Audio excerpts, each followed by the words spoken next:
गुरुଙ୍କ नाम है राकेश भट्ट। आमे कटपाड़ पर पेंडल रे आछू।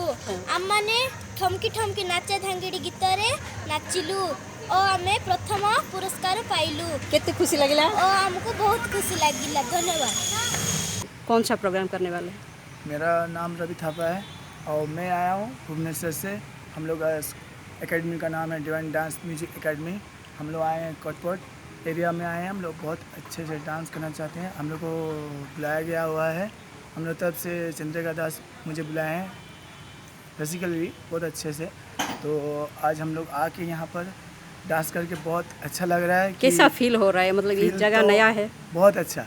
यह माध्यम आम समाज युवपीढ़ी को सचेतन करार यार मोर छोटिया उद्देश्य जहाँकि आम परिवेश दिन को दिन प्रदूषित होबार लगी द्वारा आम पॉलिथिन आ समस्त प्रकार कागज पत्र ये बाहर इड सियाड़ पड़ुची जहाँद्वारा आम परिवेश प्रति सचेतन जो अभाव रोचे छोटिया प्रयास कर युवपीढ़ी जापर परिवेश केमती प्रदूषण हो दूषित हो।